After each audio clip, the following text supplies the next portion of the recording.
24장 1절에서 14절 말씀까지입니다.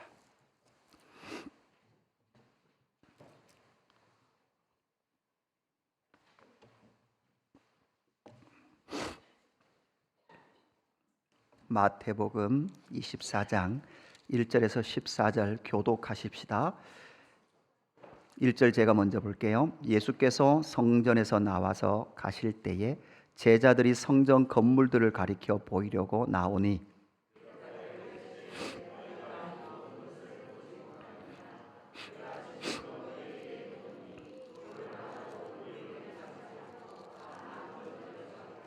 예수께서 감난산 위에 앉으셨을 때에 제자들이 조용히 와서 이르되 우리에게 이르소서 어느 때에 이런 일이 있겠사오며 또 주의 임하심과 세상 끝에는 무슨 징조가 있사오리까?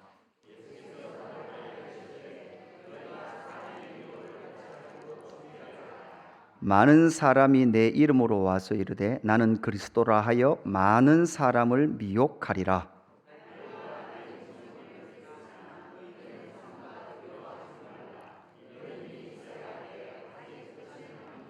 민족이 민족을 나라가 나라를 대적하여 일어나겠고 곳곳에 기근과 지진이 있으리니 그때 사람들이 너희를 환난에 넘겨주겠으며 너희를 죽이리니 너희가 내 이름 때문에 모든 민족에게 미움을 받으리라.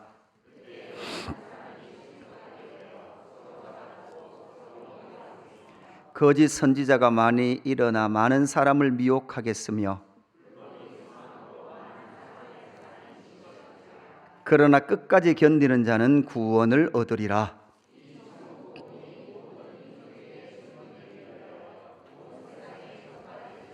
그제야 끝이 오리라. 아멘. 오늘은 마태복음 24장의 감난산 강론이라고 말하는 이 강론의 말씀을 우리가 살펴보기로 합니다. 여러분, 마태복음에는 예수님의 가르침이 몇 번 등장한다 그랬습니까? 5번 등장합니다. 제일 처음에 등장한 것이 뭐였죠? 마태복음 5장부터 7장까지 있는 산상수훈입니다. 복 있는 자야 라고 부르는 이 혹격, 그러니까 부르면서 시작한 산상수훈의 가르침, 그리고 10장에 제자도에 대해서 가르쳐 주시고 나서 13장에서는 비유의 말씀으로 또한 가르치시죠.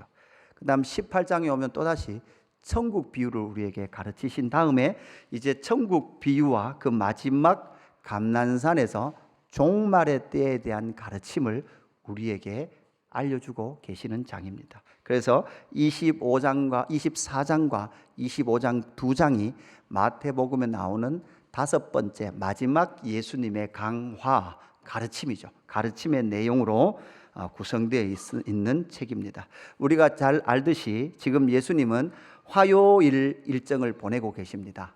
고난주간, 마지막 십자가 지시는 주간에 화요일 주간을 보내고 계시면서 이 화요일 신앙 논쟁을 승리로 선포하십니다. 이것이 마태복음 22장 44절, 45절 두 절에 나오는데요. 우리 같이 한번 읽어볼까요? 44절, 45절 우리 같이 두 절 읽습니다.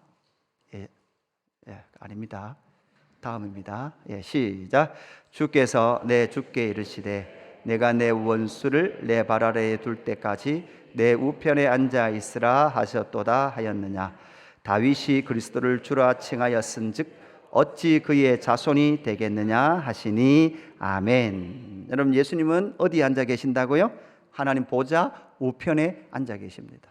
여러분, 지금 예수님은 어디 계십니까? 하나님 보좌 우편에 앉아 계시기도 하고 계속 앉아 계시면 관절염이 생겨요. 그래서 서 계시기도 하고, 스데반 집사가 죽을 때 순교할 때 예수님은 뭐하고 계셨어요? 보좌 우편에 서 계셨습니다. 그래서 순교하는 스데반의 영혼을 받으셨겠지. 보좌에 앉아 계시는 이라는 이미지는 무엇인가? 두 가지 이미지가 같이 있습니다. 구원하시는 이미지와 또 하나는 뭐라고요? 심판하시는 이미지입니다. 여러분, 어떻게 한 이미지 속에 구원하시는 하나님, 심판하시는 하나님, 그 사랑의 이미지가 같이 있을 수 있을까? 여러분, 이게 아이들이 어릴 때는 뭐가 어려워요? 그죠? 아이들이 어릴 때는 화내는 아빠와 사랑해주는 아빠, 친절한 아빠와 화내는 아빠를 두 인격으로 보죠. 이중인격이라고. 근데 사실 여러분 한 인격이잖아요. 맞죠? 이제 목사님도 저도 마찬가지죠. 애들하고 놀아줄 때는 잘 놀아주는데 또 뭐라 하고 혼낼 때는 보면 정색을 하고 혼을 내거든요. 그러니까 저기 목사님은 진짜 이중인격자가 아니면 저럴 수 없다고 보이겠죠. 아이들에게는. 그러니까 구원하시는 하나님과 심판하시는 하나님, 구원하신 예수님과 심판하시는 예수님은 한 분이십니다. 여러분 구원도 사랑이고 여러분 심판은 뭘까요? 공의입니다. 사랑과 공의가 완벽하게 만족하시는 분이 예수 그리스도인 줄로 믿습니다. 이것이 바로 종말의 때에 나타날 일이다라는 것을 우리에게 말씀해 주고 있습니다. 그래서 반드시 가부간에 결론이 나는 역사적 사건이 있다는 거예요. 여러분 지금은 이미와 아직 사이기 때문에 여러분 종말이 심판이 완벽하게 이루어지는 것 같습니까? 이루어지지 않는 것 같습니까? 이루어지지 않는 것 같죠. 때로는 여러분 불의한 자들이 지금도 구약의 하박국 선지자나 호세아 선지자가 있었던 그 시대와 같이 아직도 그냥 우리가 볼 때에 불의한 자들이 더 잘되고 불법을 행하는 자들이 더 성공하는 것 같은 이 세상을 우리가 살아가지만 하나님이 공평하게 심판하지 않는 것 같이 보일지는 모르지만 마지막 최종 심판 때는 여러분 뭐라고요? 그 심판이 완벽하고 완전한 심판이 이루어진다라는 것을 우리에게 말씀해 주고 있습니다. 그러면서 이제 24장으로 넘어오면서 이제 예수님께서 23장에 계속해서 뭐라고 말씀하셨죠? 화 있을진저. 그러니까 지금 예수님은 그들을 향하여서 거짓 종교 지도자들을 향하여서 끊임없이 하나님을 떠났음에도 불구하고 하나님을 믿는다라고 주장하는 그들에게 예수님은 화를 선포하시고 나서 이제 오늘 감난산으로 건너오십니다. 그래서 아마 학자들은 이 시간이 늦지막한 오후가 되었을 거다라고 말을 하죠. 여러분 위치를 보면 여러분 어떻습니까? 성전에서 여러분 그죠? 이 논쟁을 합니다. 그리고 성전에 나와서 기드론 골짜기를 지나서 이제 어디로 가는 거예요? 감난산으로 가시는 거죠. 여러분 감난산은 여러분 우리 거리로 이제 공간으로 비유를 드리면 예수 그 이름 교회가 여기가 예루살렘 성전이라고 생각하시면 감난산은 어디로 보면 돼요? 여기 옆에 있는 정보화진흥원 조금 가깝기는 하지만 이제 그냥 방향이 그렇다고요. 여기보다 조금 더 멀어요. 그렇게 멀지도 않아요. 조금 더 먼 정보화진흥원 꼭대기에서 예수 그리스도를 바라보면 여러분 조그만 도랑 하나 있죠. 그죠? 요걸 기드론 골짜기라고 생각하시면 돼요. 기드론 골짜기가 있고 정보화진흥원에서 이렇게 보는 거죠. 대구 시정 유튜브에 들어가면 몇 개월 전에 또 아마 올해 초에 아마 찍은 것 같아요. 드론으로 대구 혁신도시를 다시 한 번 더 쫙 찍었더라고요. 그 찍었는데 대구 혁신도시 초반 영상이 아마 8분쯤 되던데요. 앞에 한 4분 동안은 계속 우리 교회가 보이더라고요. 그래 이거 벗어날 수가 없는 거예요. 그죠? 여기서 저 밑에서부터 쫙 가스공사까지 쫙 찍어 올라가는데 이 드론을 어디로 돌려도 항상 정말 이 도시와 어울리지 않는 빨간색 건물이 어디로든 서 있어요. 그러니까 그것처럼 감난산에서 올라가서 서쪽을 향해서 보면 늦지막한 오후니까 어떻게 석양이 지는 그 모습을 보면서 마태, 마가, 누가 복음을 정리해서 다 연결해서 평행 구절들을 보면 결국은 예수님의 제자들이 아마 그 석양에 지는 성전이 너무 예뻤던 것 같아요. 여러분 이 성전은 어떤 성전이라고요? 이 당시 예수님 시대 성전은 제2성전이었던 스룹바벨 성전. 너무나 작았죠? 초라했죠? 그 초라한 것을 누가 다시 증축하고 있었어요? 헤롯이라는 그 거짓 왕 헤롯이 그 성전을 축구장 3개 크기만큼 아주 큰 성전으로 증축하고 있었습니다. 여러분 그 성전 증축의 돌이 무슨 돌? 예루살렘 스톤. 여기 여러분 우리 좀 의자색이라고 보시면 돼요. 이 의자색인데 여기에 태양빛이 비치면 어떻게 보일까요? 돌이 반짝반짝 거리면서 금색처럼 보인대요. 그러니까 그 성전을 보면서 제자들이 예수님 성전 너무 예쁘죠? 이렇게 물었던 거죠. 이 성전 너무나 아름답죠. 그러니까 예수님하고 저와 여러분이 저기 이제 NIA 꼭대기 올라가 가지고 예수 그리스도를 보면서 저희들이 그러는 거죠. 예수님 정말 보십시오. 저 빨간 벽돌 건물 정말 예쁘죠. 우리가 최선을 다해서 건축했습니다. 우리가 구름하에 흙을 퍼담아서 열심히 했습니다. 멋있죠? 그러니까 예수님께서 진짜 우리 예수님 우리의 마음을 좀 알아주시면 좋겠는데 언제든지 예수님은 진리만 말씀하신다는 것이 그게 참 그죠? 예수님께서 2절에 뭐라고 대답하십니까? 대답하 이르시되 너희가 이 모든 것을 보지 못하느냐? 내가 진실로 너희에게 이르노니 돌 하나도 돌 위에 남지 않고 다 무너뜨려지리라. 여러분 이 예배당도요 언젠간 끝이 있을 거예요. 맞죠? 끝이 있을 거예요. 여러분 어른들 뭐 제가 여러분보다 뭐 그래도 여기 우리 저보다 약간 선배들은 문제 뭐 어쩔 수 없고 저보다 조금 어리신 분들 이제 예수 그리스도를 계속 세워 가시다가 저 뭐 지성이나 동우가 이제 안수 집사쯤 되고 이래 가지고 우리 이제 교회 옮깁시다. 여기 안 됩니다. 저 사람 마음 들어 갑시다. 여러분 그럴 때 여러분 어떻게 해야 돼요? 어른들 물어봅시다. 어떻게 해야 돼요? 가길 어디가? 우리가 여기를 신앙을 다하고 마음을 다해서 예배당을 지었는데 내 눈에 흙이 들어가기 전에 못 간다. 그러면 돼요? 안 돼요? 같이 하나님의 뜻을 구해보자 이렇게 말해야 돼요. 그죠? 예수님 뭐라고 말씀하시는가 하면 이 성전은 무너지게 될 것이다 라고 말씀합니다. 여러분 이 성전은 무엇을 예표하고 있었습니까? 예수 그리스도를 예표하고 있었습니다. 여러분 구약의 성전은 다 무엇이었습니까? 모델하우스였습니다. 그런데 그 모델하우스가 진짜라고 생각을 하며 살았어요. 그런데 여러분 문제는 무엇입니까? 겉으로는 성전이 진짜라고 말을 했어요. 그런데 속에 들어가 보면 그랬어요? 안 그랬어요? 그렇지 않았습니다. 여러분 항상 이때 제가 항상 드리는 말이 있죠. 여러분 이때 항상 이스라엘에 있었던 예루살렘 성전이 얼마나 많이 타락했는지를 여러분 에스겔서 8장 이후 보면 분명히 나오거든요. 나라가 아직 망하지 않았습니다. 포로지에 가 있었던 이스라엘 백성들이 에스겔에게 물어요. 이 나라 망하겠냐 안 망하겠습니까? 성전이 무너지겠습니까 안 무너지겠습니까? 하나님께서 에스겔의 머리채를 잡고 예루살렘 성전으로 옮겨서 예루살렘 성전의 타락상을 보여줬다 그랬죠. 여러분 뭐가 있겠습니까? 성전의 한 벽에 곤충을 그려놓고 장로들이 뭐를 하고 있었습니까? 그 곤충을 섬기고 있었습니다. 하나님을 섬긴다라고 말은 하지만 그 속의 이면에 들어가 보면 곤충을 그려놓고 섬겨요. 왜 곤충을 그려놓고 섬깁니까? 여러분 메뚜기 신앙, 메뚜기가 더 많은 풍요를 주고요, 개구리가 더 많은 은혜를 주고요, 피계 입학 도구 매흑장, 여러분 이게 뭐라고 했습니까? 그죠? 애굽에 있었던 10가지 재앙들이잖아요. 여러분 이것들이 다 애굽에 뭐였습니까? 신이었잖아요. 신, 개구리 신. 그죠? 이 세상의 풍요와 다산, 돈 많이 벌어주는 것, 거기에 오직 관심이 있어서 거기에 올인하고 있었던 말은 하나님 섬겨요. 말은 하나님 섬겨요. 그런데 하나님 돈 조금 안 주면요, 하나님을 배신할 사람 여기 많을 겁니다. 한방을 여니 단무스를 위하여 여인들이 애곡을 하고요. 이 단무스는 세상왕이라 그랬죠. 또 한문을 여니까 태양신을 섬기고 있는 그러한 사람들의 모습을 어디에서? 성전 안에서 남창의 신전과 여창의 신정을 지어놓고 바알과 아세라를 섬기는 그 일이 성전 안에서 그대로 이루어졌던 것이 바로 에스겔 시대의 예루살렘 성전이었습니다. 하나님 그 성전 무너지게 될 것이다. 그리고 나서 70년 포로 생활 이후로 다시 건축이 됐죠. 스룹바벨 성전이 건축이 되었습니다. 그 성전은 결국은 여러분 무엇입니까?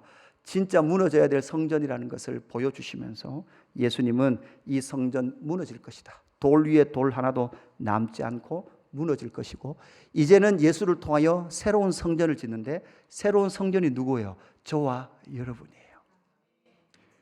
물어봅시다. 예수님이 여러분 안에 오셔서 내 성전의 상태가 어떠냐라고 확인해 보신다면 여러분 언제든지 여러분의 성전을 열어 보여드릴 자신이 있습니까? 주님 이 방은 안 됩니다. 솔직히 이 방은 안 되고요, 요 밖에 있는 방만 보십시오. 제가 신방을 가보니까 집들이 다 깨끗하시더라고요. 근데 기습적으로 한번 가봐야 돼요. 가보면 이 방은 안 됩니다 이러실 거예요. 그죠? 왜요? 다 그냥 그 방에 집어넣었거든.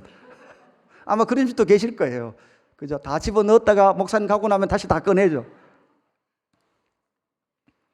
성전인 저와 여러분이 어떤 모습인지를 여러분 정말 주님이 내 안에 계시다면, 내가 주님 안에, 주님이 내 안에 계시다면 우리의 성전된 상태가 어떠해야 되는지를 우리는 잘 살펴보아야 하는 거죠. 주님이 임하실 세상 끝의 징조에 대해서 예수님은 말씀하고 계십니다. 여러분 오늘 이 23장 아침 묵상 23장 이제 24장 종말에 관한 징조에 대한 예수님께서 사실은 참 두려운 말씀을 하시는데요. 여러분 이 말씀 화 있을 찐저 이런 말씀 계속 하시잖아요. 여러분 우리가 이런 말씀을 들으면서 우리가 어떤 생각을 먼저 해야 되는가 하면, 여러분 화 있을 찐저 23장에 계속 나왔잖아요. 근데 여러분 이게 이제 7가지 화라 그랬잖아요. 근데 여러분 이 23장, 24장, 25장으로 오면서 진노와 심판의 메시지를 예수님께서 계속 말씀하시거든요. 근데 그래서 우리가 잊지 말아야 될 것은, 중요한 것은 이거예요. 화 있을 찐저가 먼저가 아니라 마태복음 5장에 뭐가 먼저라고요? 복 있는 자가 먼저라고요. 하나님은 우리를 막 예수님은 우리를 징계하려고 회초리를 들고 네 한 번만 어겨봐라 탁 때릴 거다, 이렇게 준비하고 계시는 분이 아니에요. 먼저 하나님은 우리에게 뭐를 주기를 원하신다고요? 복 주기를 원하신다고요. 그게 바로 심령이 가난한 자, 그 복을 주기를 원하신다고요. 그리고 여러분 여러분 뭡니까? 화 있을 찐저 이렇게 하면서 참 무서운 말씀이 나오는데, 뒤에도 오늘 24장 25장에도 무서운 이야기가 나올 거예요. 근데 여러분 이것도 주의해야 돼요. 그냥 주님이 실제는 아닌데 겁박하려고 지금 이러고 계실까요? 우리 아이들 겁주잖아요. 그죠? 너 휴대폰 계속 보면 휴대폰 망치로 깨트릴 거다. 실제로 깨트린 분이 계시더라고요. 몇 개나 깨트린 분이 이렇게 뒤통수로 긁으신 분인데 대부분 겁박죠. 겁박. 애들을 또 알아요. 우리 아빠 또 그러다가 그냥 또 진노가 누그러뜨려진다는 거 알잖아요. 근데 우리가 알아야 되죠. 이런 사람이 겁박하는 것이 아니라 이런 진노의 날이 실제로 만난 거 있다라는 것을 우리에게 말씀해 줍니다. 그러니까 무조건 경고해서 두려움만 주려는 것이 아니라 복이 먼저 있고, 그리고 진노에 대해서 말씀하시지만 이 전 진노 역시도 그냥 겁박이 아니라 분명히 심판의 날이 너희 가운데 있다라는 것을 강력하게 알려주고 계시는 거죠. 그래서 심판날에 화가 임하지 않도록, 너희 가운데 임하지 않도록 만나는 거 경고하기 위해서 이 말씀을 하시는 거예요. 여러분 그래서 이 말씀 잘 기억하시기를 주님의 이름으로 축복합니다. 하나님께서 그냥, 예수님께서 그냥 겁주고 말려고 하시는 것이 아닙니다. 분명히 있습니다. 왜냐하면 예수님은 공의로운 하나님이시기 때문에, 그 불의를 그냥 넘어가실 수 없는 분이시기 때문에 분명하게 심판하시고 그 공의로 재판하실 줄로 믿습니다. 그래서 이 종말의 때 감난산 강론에 주님의 임하심과 세상 끝날의 징조에 대해서 우리에게 말씀해 주시는데요.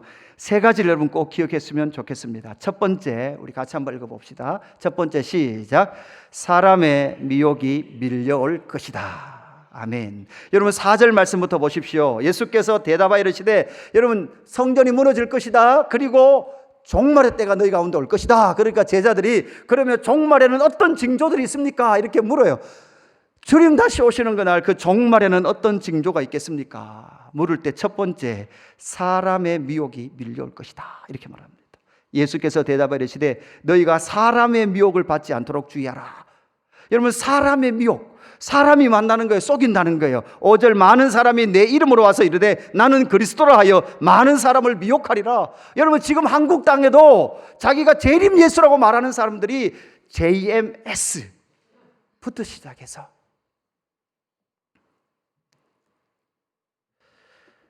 하나님의 교회, 신천지, 이만희 이런 사람들 다 뭡니까? 다 자기가 그리스도라고 주장하는 사람들이 나타난다는 거죠.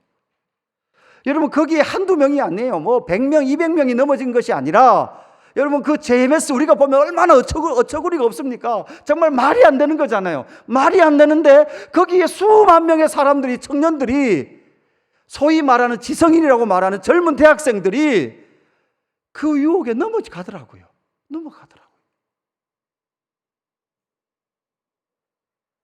신천지 여러분 보셨죠? 월드컵에 10만 명. 지금 대기총에서 이번에 부활전 연합예배 때 지금 난리 났어요. 그 대구도 우리 지금 이번에 10만 명 모여보자 그러면서 지금 얼마나 전화를 하시는지, 막 이 교회 참석, 전교회 다 참석하라고 지금. 우리도 가까이 해. 신천지 아닙니다. 쓰고 가까이. 그죠? 난리와 난리 소문을 듣겠으나 너희는 삼가 두려워하지 말라. 이런 일이 있어야 아직 끝은 하되 아직 끝은 아니니라. 여러분 7절 8절 읽을까요? 7절 8절 시작. 민족이 민족을 나라가 나라를 대적하여 일어나겠고 곳곳에 기근과 지진이 있으리니 이 모든 것은 재난의 시작이니라. 아멘. 여러분 보십시오. 지금 민족이 나라가 나라를 지금 대적하는 것도 여러분 어떤 특정한 한 사람들이 나오는 거예요. 그죠? 여러분 정말 전쟁하는 거 보십시오. 여러분 전쟁하는 걸 보면요, 진짜 여러분, 야, 지금 저기는 전쟁할 만하다, 이런 걸로 전쟁해요? 아니면 어떤 한 지도자의 잘못된 주장 때문에 전쟁이 나요? 대부분 여러분 이런 거예요. 민족이 민족을 어떠한 특정한 이유도 없이 민족이 민족을 미워하고 자기의 자국의 이익을 위하여 끊임없이 싸우는 사람들이 등장하더라는 것이죠. 여러분 기근과 지진, 여러분 터키의 지진, 그죠? 지진. 여러분 기근, 여러분 지금 전 인류에 우리만 먹고 남는 게 지금 양식이 남는 나라예요. 여러분 지금도 30% 이상은 못 먹는다고요. 못 먹는다고요. 북수단 그랬잖아요. 진흙을 구워서 먹는다고요. 진흙도 식용유에 구우면 맛있을까요? 모든 거 식용유에 들어가면 다 맛있거든요. 먹을 것이 없으니 그 흙이라도 구워 먹어야 될 현실 속에 있는 인류가 3분의 1이라고요. 그런데 문제는 여러분, 진짜 먹을 게 모자라서 그래요? 그거 괜찮아요. 어디는 남잖아요. 어디는 남아서 막 버리잖아요. 그런데 어디는 먹으려고도 없는 것이 바로 종말의 현상이라는 거예요. 그러니까 지금 저와 여러분이 사는 이 시대는 진짜 뭡니까? 진짜 종말이라고요. 왜? 여러분 정보력이 없는 것도 아니에요. 옛날에는 몰랐으니까. 맞죠? 옛날에는 이동수단도 없으니까, 배에 실어 보낼 수도 없으니까 그냥 어쩔 수 없다고 하지만 지금은 그렇지도 않은 시대예요. 어느 나라가 지금 굶고 있고 우리가 남는다면 그들에게 보낼 수도 있는데 보내지도 못하는 시대를 살아가는 거죠. 보낼 마음도 별로 없어요. 사람들이 베드로 후서 3장 4절에 이렇게 말합니다. 이르되 주께서 강림하신다는 약속이 어디 있느냐? 조상들이 잔후로부터 만물이 처음 창조될 때와 같이 그냥 있다 하니, 이렇게 말하죠. 여러분 요즘 또 유튜브나 이렇게 신학계에 보면요, 소위 배웠다라는 사람들이요, 종말의 때라고 안 하고 교회 안에서도 지금은 기후변화에 대응해야 된다요.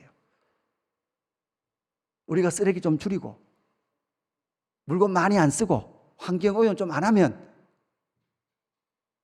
그리고 이 지구를 계속해서 깨끗하게 쓰면, 그러면 예수님이 안 오시나요? 그럼 이건 종말의 징조입니다. 종말의 징후입니다. 주님 오실 날이 가까이 왔다라는 것을 우리에게 말씀해 주고 있죠. 두 번째는 무엇입니까? 종말의 징후가 무엇입니까? 두 번째 같이 읽습니다. 시작. 그리스도인과 교회를 향한 강력한 박해가 있을 것이다. 그죠? 9절부터 무엇을 말합니까? 그때에, 여러분 이런 기근과 기근, 전쟁과 지진, 이런 끔찍한 현상들 속에 그때의 사람들이 너희를 환난에 넘겨주겠으며 너희를 죽이리니 너희가 내 이름 때문에 모든 민족에게 미움을 받으리라. 여러분 예수 믿는 그 사람들, 그리스도인과 성도인, 교회인 여러분을 향하여서 그때의 사람들이 너희를 환난에 넘겨주겠으며 너희를 뭐 한다고요? 죽이리니. 따라합시다. 예수 믿으면. 우리 청소년도 따라하세요. 예수 믿으면. 얘들아 나를 보세요. 얘들아 나를 보세요. 따라하세요. 예수 믿으면 죽는다.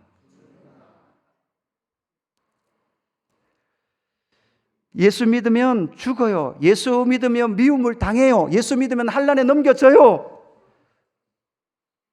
여러분 옆에 있는 자녀에게 물어보십시오. 너 그래도 예수 믿을래? 물어보세요. 시작. 너 그래도 예수 믿을래? 우리 청소년들 다음 주에 제가 목사님이 숙제를 낼게요. 급식 받아서 식사 기도하고 학교에서 밥을 일주일 월화수목 금을 5일 동안 식사 기도를 10초 이상 탁 하고 급식을 먹으면 다음 주일날 목사님이 크게 한 방 쏠게요. 나는 월화수목금 다 10초 이상 다 눈을 감고 친구들이 이렇게 저 인간 뭐지? 이렇게 쳐다보는 한이 있어도 나는 기도하고 밥 먹었습니다. 하신 분은 저를 찾아오세요. 양심을 속이지 마시고. 여러분 10절 우리 같이 읽어볼까요? 10절 같이 읽어봅시다. 10절 시작. 그때 많은 사람이 실족하게 되어 너를 사로잡아주고 서로 미워하겠으며. 여러분 뭐 한다고요? 실족하게 된다고요. 여러분 실족한 기독교는 실족하는 기독교예요.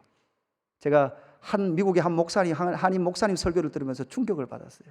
기독교는 실족하는 기독교예요. 실족해 하는 기독교예요. 그죠? 여러분 예수 믿으면 여러분의 삶 가운데 실족할 일들이 수없이 많을 겁니다. 누가 예수 믿으면 실족할 일 없다고 말합니까? 아니요, 예수 믿으면 실족할 일이 더 많아요. 더 많다고요.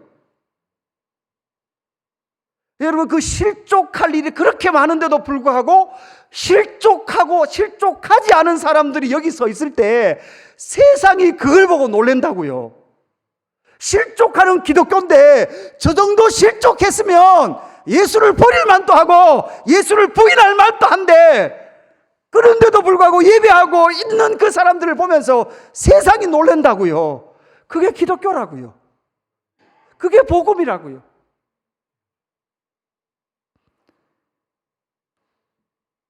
기도 응답 하나만 안 들어줘도 자신의 신앙을 버릴 만한 사람들이 정말 많을 수 있다는 생각을 계속해서 해보게 됩니다.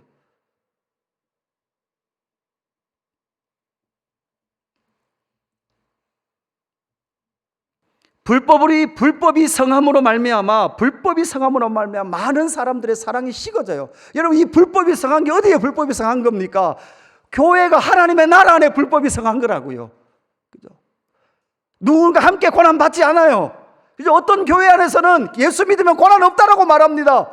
실족 안 해도 된다고 말합니다. 그러면 정말 마음이 힘들 때가 너무너무 많아요. 정말 내만 그런 건가? 내만 고난 받는 건가? 우리만 이런 건가?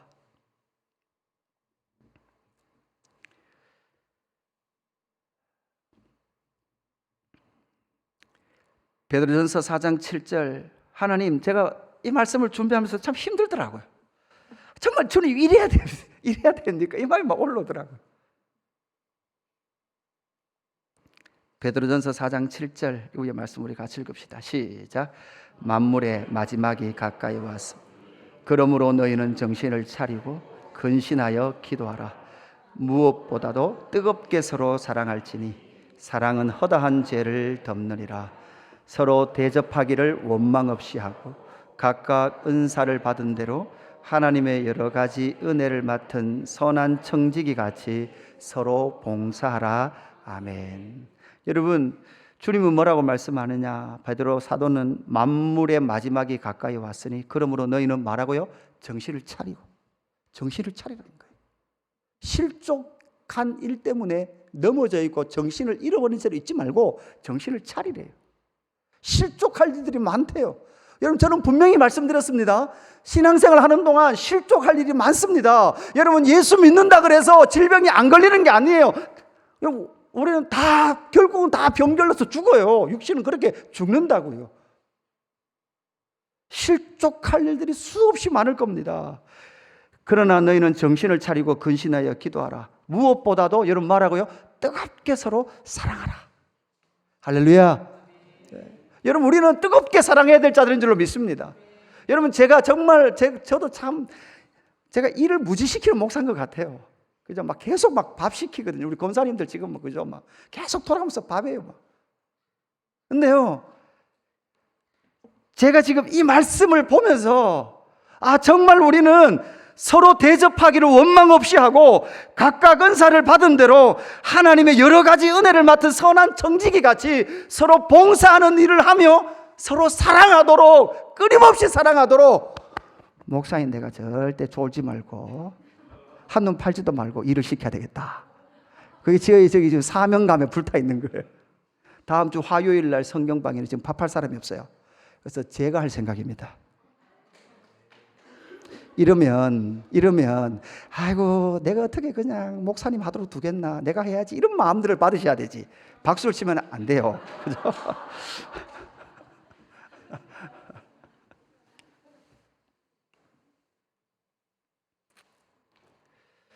여러분 오늘 아침 말씀 기억나나요? 하나님의 자리에서 내려오라고요. 그리고 자신의 비참함을 인식하라고요.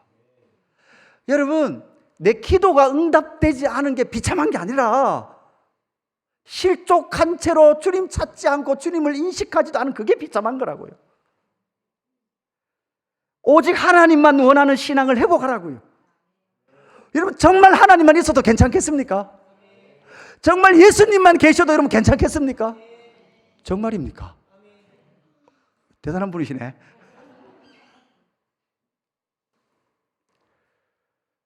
여러분 파송된 자의 말을 들으십시오. 하나님이 직접 나에게 말씀해 주시면 듣겠습니다가 아니고 파송된 자의 말을 들어야 됩니다. 여러분 예수 그리스도의 하나님 누구를 파송해 주셨어요? 저를 파송해 주셨어요. 제 말을 들으이소. 말씀 안에 있는 말이면 들으십시오. 말씀 밖의 이야기를 하고 요구를 하면 듣지 마십시오. 세 번째, 고난을 이겨내는 생명이 승리할 것이다. 고난은 있지만 결국은 생명이 승리할 것이다 라는 것을 우리에게 말씀합니다. 13절 14절 같이 읽습니다. 시작. 그러나 끝까지 견디는 자는 구원을 얻으리라.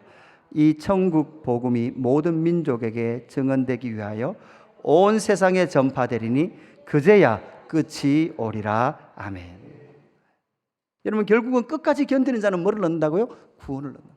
여러분 그래서 계속 묵상하면서 앞에서 말씀드렸듯이 계속 이렇게 수많은 실족할 일들이 우리 삶 가운데 있는데 주님 끝까지 이렇게 견뎌야만 합니까? 왜 이렇게 견뎌야만 합니까? 너무 때로는 힘듭니다. 정말 여러분 그죠? 이렇게 끝까지 이렇게 코너까지 주님께서 모셔야 됩니까? 이런 생각이 들더라고요. 제가 지난주에 베트남 하노이 다녀왔지 않습니까? 그래서 정탐 여행했던 이야기들을 이렇게 들었어요. 그러면서 야 때로는 거기 타국에 가서 정탐하다 보면 진짜 돈도 없고 그죠? 막 체력도 한계가 되고 때로는 그 현장에서 막 이렇게 코너에 몰리는 것처럼 또 아무도 안 갈라. 그 정도는 아니에요. 꼭 그래야만 하는가? 근데 사람이라는 존재는요, 거기에서 하나님께서 동행하시고 하나님께서 역사하시고 인도하셨다는 그 경험을 여러분 우리는 워낙 악해서요 코너에 몰리지 않으면 절대 우리는 하나님 안 찾는 자들이거든요. 우리의 실존을 하나님 너무 잘 아시거든요. 끝까지 견디는 자는 구원을 얻는다. 참 마음이 아파요. 근데 주님 또 한편에서는요, 왜 주님 끝까지 가서 그곳에서 견뎌낸 자들만이 구원을 받습니까? 여러분 이 말씀을 묵상하는데요, 여러분 천국은 하나님의 나라는 아무나 들어가는 게 아니에요. 예수 그리스도를 믿는 자가 들어가는데 믿으면서 여러분 뭘 합니까? 제자 훈련하죠. 사랑의 훈련을 한다고요. 여러분 우리가 천국에 가서 영원토록 뭐 할 겁니까? 아무 생각 없이 이렇게 있을 겁니까? 그죠? 여러분 끝도 없는 그곳에서 뭐 할 겁니까? 저는 분명히 말씀드립니다. 여러분 천국에 사랑하는 법을 배우지 못한 사람들은 거기 들어가서 할 게 없어요.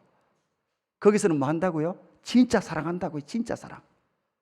사랑하면 하루가 천년 같고 천년이 하루 같아요. 그래서 여러분 그 끝까지 견디면서 우리는 뭐를 배운다고요? 사랑을 배운다고요. 사랑을 훈련시키신다고요. 여러분 일찍 믿으면 감사하죠. 왜? 훈련 받을 시간이 많아요. 훈련 받으면 사랑의 도사가 되는 거예요. 일찍부터 훈련 받으면.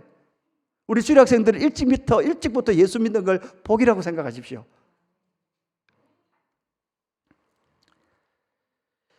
여러분 그러나 보십시오. 지금 끝까지 고난을 받습니다. 지금 20세기보다 21세기 그리스도인들이 더 많은 고난을 받고 있는 거죠.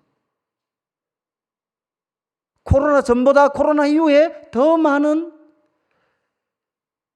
그리스도인들이 고난을 받고 있습니다. 여러분 뭐 때문에? 민족주의, 각국 우선주의, 신자유주의, 이런 심각한 국제사회의 도전 속에 여러분 이런 도전 속에 제일 먼저 고난당하는 사람들이 각 나라에 누굴까요? 그리스도인들이라고요. 제국은 늘 그랬어요. 로마의 화재를 불지른 걸 모두 다 누구에게 덮어씌웠어요? 그리스도인들에게 덮어씌웠어요. 일본이 임진왜란 때 제일 선봉 부대에 뭐를 보내요? 군인을 누구를 보내요? 기독교 군대를 보낸다고요. 그 나라가 정치적으로 어려움이 있으면 늘 그 책임을 누구에게 돌려요? 그리스도인들에게 돌려요. 여러분 지금 이 나라 민족 한국도 마찬가지잖아요. 여러분 이 사회가 점점 이상해지니까 계속해서 타겟의 대상을 찾잖아요. 타겟의 대상이 누가 제일 좋아요? 교회가 제일 좋다고요. 교회가. 고린도후서 1장 6절 같이 읽고 마치십시다. 같이 읽습니다. 시작. 우리가 환난을 당한 것도 너희가 위로와 구원을 받게 하려는 것이요 우리가 위로를 받는 것도 너희가 위로를 받게 하려는 것이니 이 위로가 너희 속에 역사하여 우리가 받는 것 같은 고난을 너희도 견디게 하느니라. 아멘. 우리가 받는 것 같은 고난을 너희는 안 받게 하려 함이라. 이러면 얼마나 좋을까요? 그런데 우리가 받는 그 고난도 너희도 받으면서 너희로 견디게 하려 너희에게 위로를 전하노라. 고난을 견뎌내는 위로가 여러분 가운데 충만히 있기를 주님의 이름으로 축복합니다. 요한계시록 14장 4절, 우리가 잘 아는 14만 4천이죠. 14만 4천이 여러분 14장 4절이 있어요. 여기 좋죠, 그죠? 14만 4천, 요한계시록 14장 4절에 있어요. 이 사람들은 여자와 더불어 더럽히지 아니하고 순결한 자라. 어린 양이 어디로 인도하든지 따라가는 자며 사람 가운데에서 속량함을 받아 처음 익은 열매로 하나님과 어린 양에게 속한 자들이니 그 입에 거짓말이 없고 흠이 없는 자들이더라. 아멘. 여러분 여자와 세상과 더럽히지 아니하고 순결한 자, 어린 양이 어디로 인도하든지 따라가는 자, 그 삶을 함께 살아가는 저와 여러분 되기를 주님의 이름으로 축복합니다. 우리가 잘 모르는 찬양이기도